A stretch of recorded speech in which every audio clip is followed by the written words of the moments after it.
Сингапур признан самым дорогим городом для жизни в мире в 2023 году и ранее неоднократно занимал лидирующую позицию в списке соответствующих рейтингов.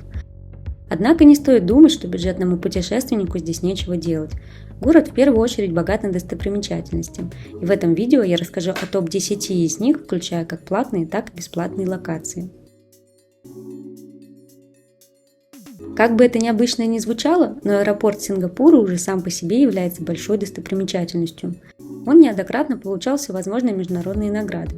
Все потому, что кажется, здесь есть все необходимое, чтобы отдохнуть, расслабиться и скрасить время ожидания. Помимо уже стандартных магазинов и кафе, здесь есть детские игровые зоны, сады кувшинов, кактусов, бабочек, бесплатные игровые зоны, кинотеатр, скульптуры, тренажерный зал и прочие всевозможные услуги. Но, пожалуй, самая необычная вещь здесь – это 40-метровый водопад прямо внутри здания. И все это в окружении самых настоящих деревьев и кустарников. Мы прилетели в вечернее время и застали световое и звуковое шоу.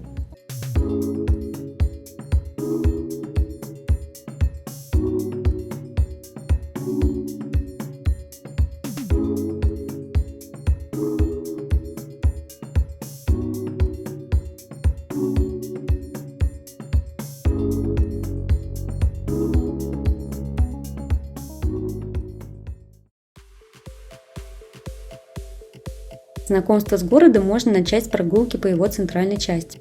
Здесь полно небоскребов и необычных скульптур, а гулять по улицам – одно удовольствие, вокруг очень чисто. Это, конечно же, не просто так. В Сингапуре действует строгая система штрафов за самые разные вещи. Например, здесь нельзя есть в неустановленных местах, оставлять мусор или плевки на улице и даже кормить птиц. Несмотря на то, что Сингапур современный мегаполис, город утопает в зелени. Она здесь не только в виде парков и деревьев, но и порой окутывает целые здания. Кроме современных высоток, здесь можно встретить и старинные сооружения. Сингапур – это бывшая британская колония, получившая независимость в 1965 году. Сейчас Сингапур является членом Британского Содружества и чтит память былых времен. Стоит обратить внимание на здание Фуллертона. Когда-то оно выступало в качестве важного ориентира для дорог общего пользования, так называемого нулевого километра.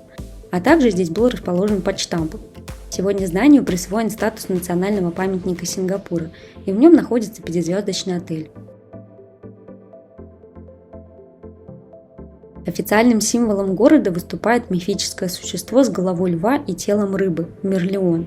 Лев символизирует силу и бесстрашие, а рыба отображает связь Сингапура с морем. Главную статую можно посмотреть на набережной в центре города. А напротив мерлиона находится еще один символ Сингапура, но уже неофициальный. Это знаменитый отель Marina Bay Sands. Комплекс Marina Bay состоит из 3 башен, соединенных между собой платформой в виде корабля. На крыше расположен Sky Park, а в корпусах номера отеля. На корме корабля находится смотровая площадка Marina Bay Sands, а рядом огромную площадь занимает шикарный бассейн, доступный, к сожалению, только постояльцам отеля. А вот на смотровую площадку может подняться любой желающий, заплатив при этом 32 сингапурских доллара. Но на некоторых сайтах можно найти варианты со скидкой. Альтернативным вариантом посмотреть на Сингапур с высоты – это подняться на смотровую площадку The Pinnacle Duxton. Она расположена на крыше жилого комплекса. Вход сюда тоже платный, но уже 6 сингапурских долларов. Важно иметь с собой карту из Link для оплаты проезда в транспорте. При покупке билета эту карту программируют так, чтобы ей можно было открыть дверь на крышу. Наверху практически нет людей. Можно прогуляться с панорамными видами на город или расслабиться в одной из зон отдыха.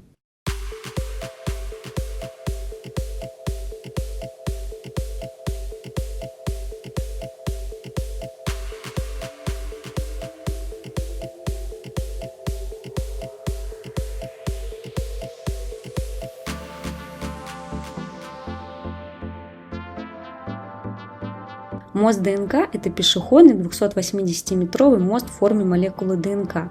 Его открытие состоялось в 2010 году. Здесь также находится несколько смотровых площадок, с которых открывается вид на Сингапур и Марина Бэй. Вечером мост красиво подсвечивается. Сады у залива – это зеленый оазис в центре города рядом с комплексом Марина Бэй и популярная достопримечательность Сингапура. Это огромный парк с озером, дорожками для пробежек, детскими площадками, супердеревьями и 2 огромными теплицами-оранжереями. В первую очередь в садах туристов привлекают огромные футуристические супердеревья, но я предлагаю не спешить, а отправиться не прямиком к ним, а прогуляться по всему парку. Для неспешной прогулки можно доложить часа 2. Здесь представлены самые разнообразные деревья, скульптуры и камни с вырезанными лицами.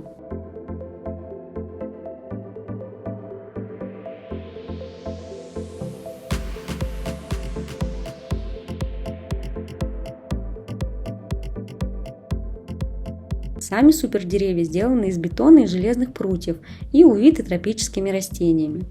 На деревья интересно посмотреть не только из-за их необычного внешнего вида, напоминающего кадры из фильма будущего или планеты аватаров, но и оценить их высокотехнологичность. Наверху деревьев установлены солнечные батареи. Энергия, собираемая днем, идет на освещение парка вечером. Установки по сбору дождевой воды перераспределяют ее на полив растений и наполнение фонтанов, а система кондиционирования обеспечивает воздухом оранжереи. Технологии здесь не подавляют природу, а помогают ей.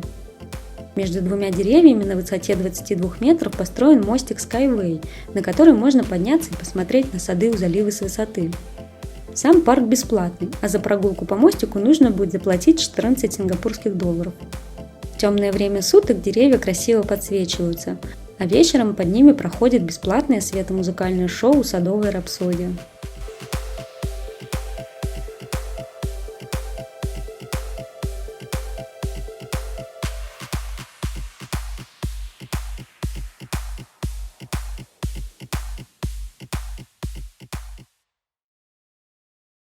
В садах у залива также находятся две интересные оранжереи.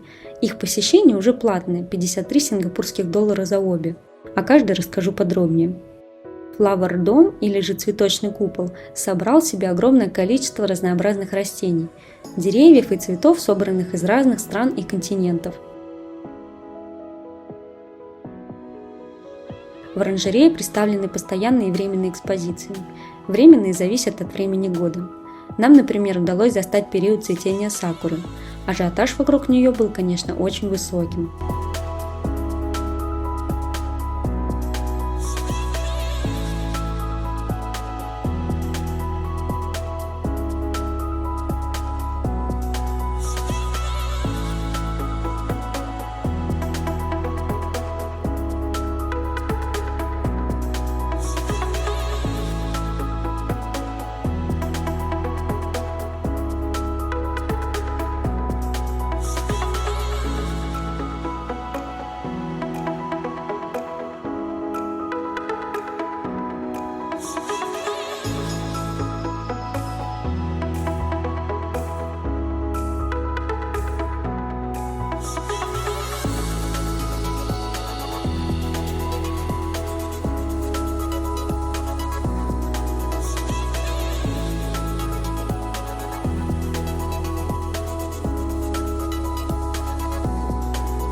Cloud Forest, или же облачный лес – это огромная теплица, в которой воссозданы условия тропических лесов.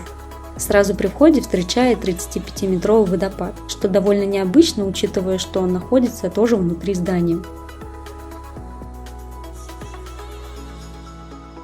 Дальше осмотр происходит по пешеходному мосту. Для этого нужно подняться на лифте на самый верх и затем начать неспешно спускаться вниз, разглядывая окружающую флору.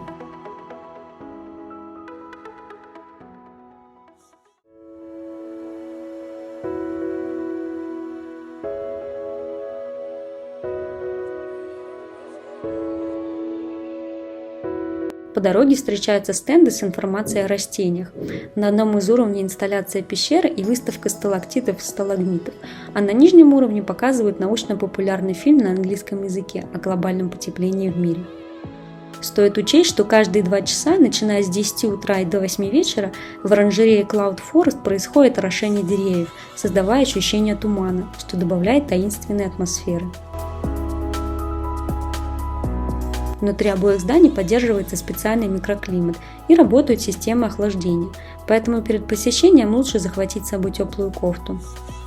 Оранжерея достаточно большая, чтобы все обойти, понадобится порядка 1,5 часов на каждое здание.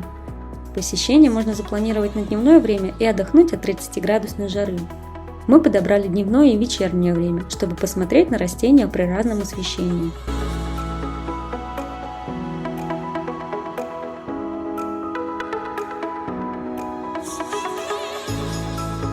Музей искусства и науки – еще одно популярное место в Сингапуре.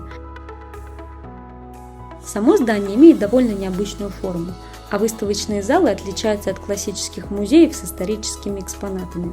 В музее есть несколько выставок. Мы посетили Future World. Здесь представлен мультимедийный контент цифровых инсталляций с интерактивными дисплеями. С пространством можно взаимодействовать. Например, скатиться с горки, отправить раскрашенную рыбку в океан или пройти дорожку по замысловатой конструкции. Посещение музея интересное, но сложилось впечатление, что сюда лучше приходить с детьми.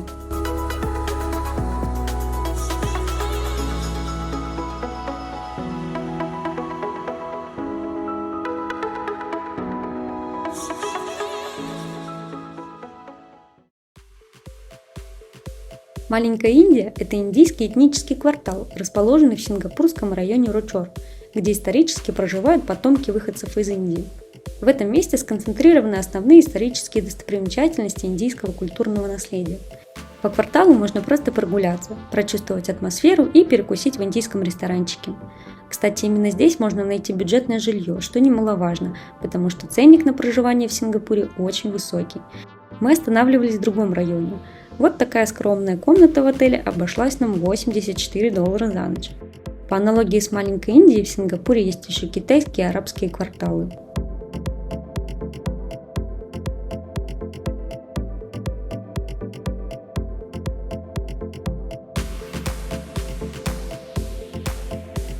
Еще один зеленый оазис Сингапура – это ботанический сад площадью порядка 70 квадратных метров.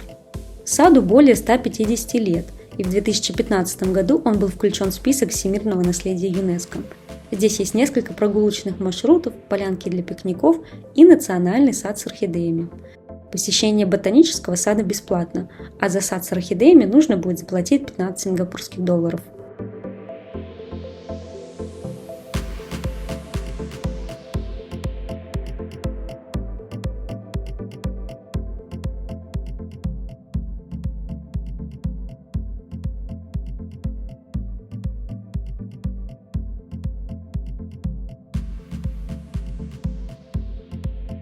Конечно же, это не полный список достопримечательностей. В Сингапуре есть целый остров Сентоза, посвященный развлечениям.